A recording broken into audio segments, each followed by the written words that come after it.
नमस्कार, आप देख रहे हैं एसपीटी न्यूज। पेश है 15 जुलाई शुक्रवार सुबह 6:15 बजे राजस्थान की बड़ी खबरें। जयपुर में राष्ट्रीय विधिक सेवा प्राधिकरण की 18वीं ऑल इंडिया मीट 16 और 17 जुलाई को जयपुर में आयोजित होगी। इस मीट में सुप्रीम कोर्ट के कई जज 15 जुलाई को जयपुर आएंगे।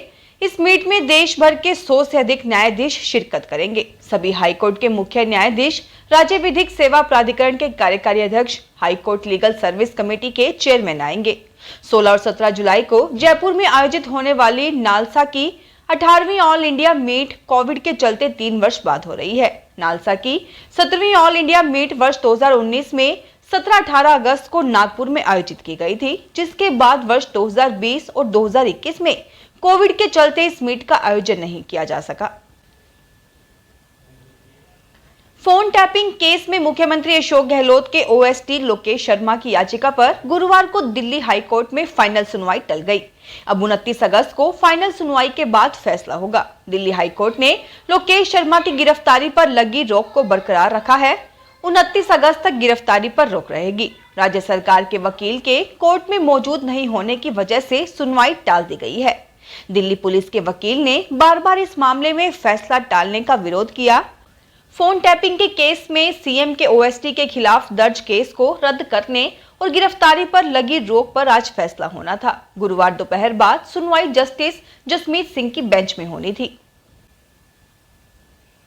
राजस्थान के कुछ जिलों में मानसून की झमाझम अगले 48 घंटे तक जारी रहेगी और उसके बाद मानसून का दौर अगले कुछ दिन के लिए धीमा पड़ जाएगा। मानसून की ट्रफ लाइन हिमालय की तरफ खिसकने के कारण 17 जुलाई के बाद पश्चिमी और पूर्वी राजस्थान में कुछ ही स्थानों पर हल्की से मध्यम दर्जे की बारिश होने की संभावना है, जबकि देश के उत्तर प्रदेश, बिहार, पंजाब, हरियाणा और अन्य राज्यों में बारिश का दौर चलेगा। मौसम केंद्र जयपुर के निदेशक आरएस शर्मा की माने तो राजस्थान के कुछ इलाकों में मानसून की ट्रफ लाइन का असर दिखाई दे रहा है, जिसके चलते अगले 48 घंटे तक उदयपुर संभाग में भारी से अति भारी बारिश की संभावना है, जबकि बीकानेर और जोधपुर संभाग में 48 घंटों के दौरान हल्की से मध्यम दर्जे की बारिश हो सकती है।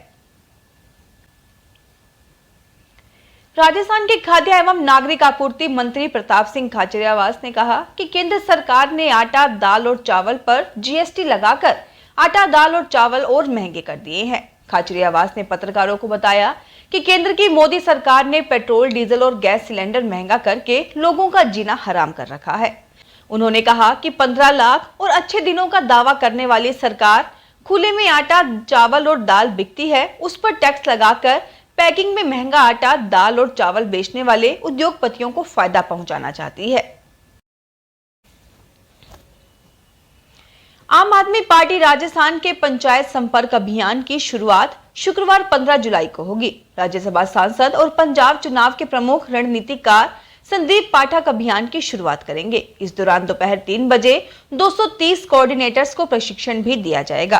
पार्टी के चुनाव प्रभारी विनय मिश्रा ने बताया कि प्रशिक्षण कार्यक्रम में संभाग, लोकसभा, विधानसभा और ब्लॉक स्तर पर नियुक्त कोऑर्डिनेटर्स हिस्सा लेंगे। जयपुर में प्रशिक्षण लेने वाले प्रतिभागी अपने अपने इलाकों में जाकर स्थानीय स्तर पर प्रशिक्षण देकर अभियान के लिए कोऑर्डिनेटर्स की बड़ी टीम का निर्माण करेंगे। राजस्थान विश्वविद्यालय में स्नातकोत्तर कोर्सेज में एडमिशन प्रवेश परीक्षा के जरिए होंगे।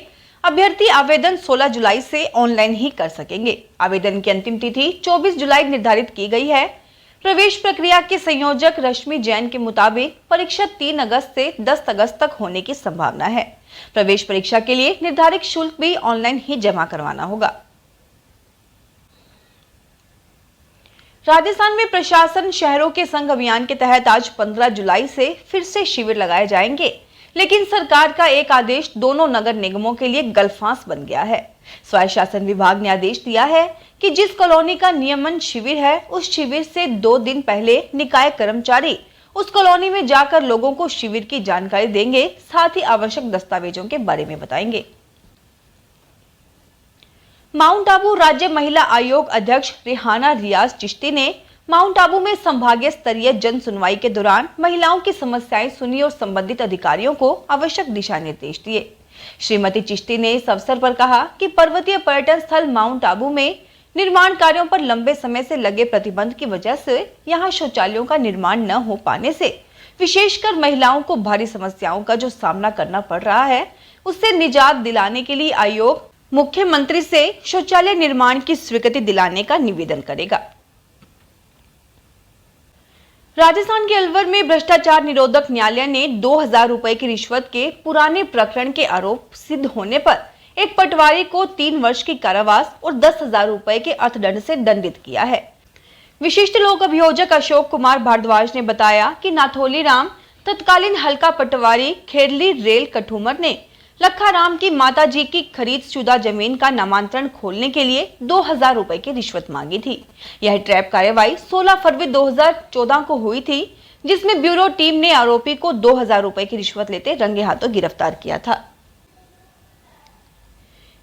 HPCL राजस्थान रिफाइनरी की सभी 13 मैकेनिकल इकाइयों का संपूर्ण कार्य मार्च 2024 तक पूरा करने का रोड मैप बनाया गया है। यह जानकारी खान विभाग के अतिरिक्त मुख्य सचिव डॉक्टर सुबोध अग्रवाल की अध्यक्षता में राजस्थान रिफाइनरी की उच्च स्तरीय बैठक में दी गई। बैठक में HPCL राजस्थान रिफाइनरी एवं राज्य सरकार के उच्च अधिकारी उपस्थित थे। एक माह से कॉटन और यार्न की कीमतों में लगातार गिरावट का रुख बना हुआ है, जिससे कपड़ों की कीमतों में राहत मिलने की उम्मीद है। कपड़ों की कीमतों में राहत मिलने पर घरेलू गारमेंट निर्माता त्योहारी सीजन में पिछले साल के मुकाबले 25 से 30% अधिक कारोबार की उम्मीद लगाए बैठे हैं। पिछले 1 से 1.5 माह में कॉटन के दाम अपने उच्चतम स्तर से 30% तक लुढ़क गए हैं। वहीं यार्न की कीमतें भी अपने उच्चतम स्तर से 20% नीचे आ चुकी हैं। राजस्थान टेक्सटाइल एसोसिएशन का कहना है कि कच्चे माल की कीमतों में गिरावट से राहत मिलेगी, त्योहारी सीजन में कारोबार बढ़ेगा। बीसलपुर बांध में मछली पालन का ठेका नहीं होने से लोग अवैध रूप से मछली पकड़ने पहुंच जाते हैं। विभाग की टीम इन पर समय समय पर कार्रवाई करती है, लेकिन फिर भी इन पर लगाम नहीं लगा पा रही है। विभाग की टीम ने गुरुवार को इन पर कार्रवाई करते हुए 400 किलो जाल और 2 लवारिस मिली नावों को जब्त कर नष्ट कराया गया। जिला मत्स्य विभाग अधिकारी राकेश देव ने बताया कि बीसलपुर बांध में इसी साल भी मछली पालन का ठेका नहीं हुआ है। इसका विवाद कोर्ट में चल रहा है। ऐसे में लोग अवैध तरीके से मछली पकड़ने का काम करते हैं। CBSE 12वीं और 10वीं के नतीजों को अंतिम रूप देने में जुटा है। देश के सभी रीजन में विद्यार्थियों के दोनों टर्म परीक्षाओं के अंकों का फाइनल परीक्षण किया जा रहा है। परिणाम जारी करने से पहले रिजल्ट प्रोसेस कमेटी की बैठक होगी। CBSE की प्रथम टर्म परीक्षाएं नवंबर-दिसंबर में कराई गई थी। यह परीक्षा OMR शीट पर हुई थी। द्वितीय टर्म की परीक्षाएं 26 अप्रैल से 15 जून तक हुई। यह परीक्षा लिखित कराई गई। राजस्थान में प्रशासन शहरों के संग अभियान के तहत 15 जुलाई से फिर से शिविर लगाए जाएंगे, लेकिन सरकार का एक आदेश जयपुर की दोनों नगर निगमों के लिए गलफांस बन गया है। स्वायत्त शासन विभाग ने आदेश दिया है कि जिस कॉलोनी का नियमन शिविर है, उस शिविर से 2 दिन पहले निकाय कर्मचारी उस कॉलोनी में जाकर लोगों को शिविर की जानकारी देंगे, साथ ही आवश्यक दस्तावेज के बारे में बताएंगे। प्रतापगढ़ में स्थानीय कार्यालय की जन सुनवाई में अभिभावकों द्वारा बच्चों को स्कूल में प्रवेश नहीं दिए जाने के संबंध में शिकायतें प्राप्त हो रही हैं, जिनको ध्यान में रखते हुए जिला शिक्षा अधिकारी कैलाश चंद तैली ने जिले में विद्यार्थियों को प्रवेश से वंचित नहीं करने को लेकर आदेश जारी कर दिया है। अपने जारी आदेशों में जिला शिक्षा अधिकारी ने सभी राजकीय विद्यालयों को निर्देशित किया है कि बच्चों को किसी प्रकार के दस्तावेजों के अभाव में प्रवेश से वंचित नहीं किया जाए। फिलहाल इस बुलेटिन में इतना ही। फिर हाजिर होंगे और बड़ी खबरों के साथ। अगर आप भी अपने आसपास की छोटी बड़ी और महत्वपूर्ण खबरों से अपडेट रहना चाहते हैं तो सब्सक्राइब कीजिए हमारे चैनल SPT न्यूज को और प्रेस कीजिए बेल आइकन पर।